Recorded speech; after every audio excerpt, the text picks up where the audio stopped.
অভিষেকের বিদেশে যাওয়ার আর্জি ধাক্কা খেয়েছে সুপ্রিম কোর্টেও। কলকাতা হাইকোর্টে মামলা ফিরিয়েছে সর্বোচ্চ আদালত। হাইকোর্টকে 1 সপ্তাহের মধ্যে সিদ্ধান্ত নিতে বলা হয়েছে। চোখের চিকিৎসা কলকাতার হাসপাতালে পরামর্শ নিতে বলেছিল হাইকোর্ট, সেই নির্দেশকেই চ্যালেঞ্জ করে সরাসরি শীর্ষ আদালতে যান অভিষেক। সাংসদের আর্জি হাইকোর্টেই ফিরিয়েছে সুপ্রিম কোর্ট। রিয়াকশন কিছু না, অ্যাপেক্স কোর্ট যদি এই সিদ্ধান্ত নেয়, হাইকোর্ট তো রিজেক্ট করেছিল এবং বলেছিল কোথায় দেখাতে হবে।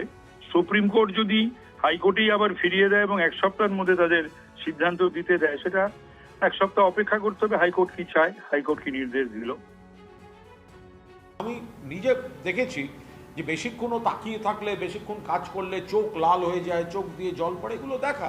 এখন একজন ব্যক্তি তার নিজের চোখের জন্য যদি চিকিৎসা করতে চায়, সে তার ব্যাপার।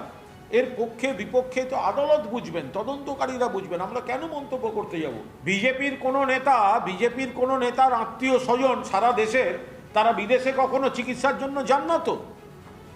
ফলে আমি অনুরোধ করবো যে ম্যাডাম, এই ধরনের যে কোনো ব্যক্তি, অভিষেক বলে নয়, যে কোনো ব্যক্তির যার জেনুইন প্রবলেম রয়েছে সেটা আদালতকে বিচার করতে দিন। তাই নিয়ে কটাক্ষ, তাই নিয়ে রাজনৈতিক চিমটি এসব করতে যাবেন না।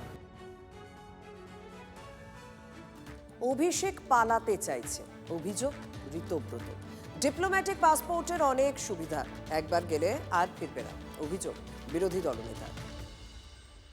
ডিপ্লোম্যাটিক পাসপোর্টের নানান ধরনের সুযোগ সুবিধা থাকে। ডিপ্লোম্যাটিক পাসপোর্ট নিয়ে খেয়াল রাখবেন, বিজয় মালিয়া চলে গিয়েছিলেন। ডিপ্লোম্যাটিক পাসপোর্টের নানান ধরনের সুযোগ সুবিধা থাকে। পৃথিবীর অধিকাংশ দেশে তো ভিসাই লাগে না।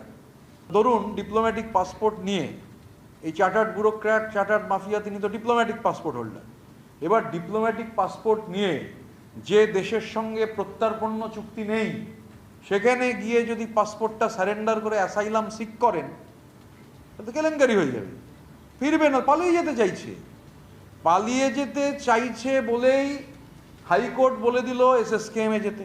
এখন মুশকিল হচ্ছে যে এসএসকেএমে এটা ঠিক যে সেবাশ্রয়ের ডাক্তাররা এসএসকেএমে বসে না, মানে সেবাশ্রয় যাদের দিয়ে চিকিৎসা করিয়েছেন তারা এসএসকেএমের বোর্ডে থাকবে না, এটা একটা কারণ হতে পারে।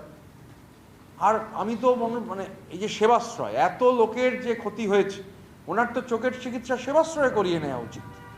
উনি তো জনগণের নেতা, জনপ্রতিনিধি।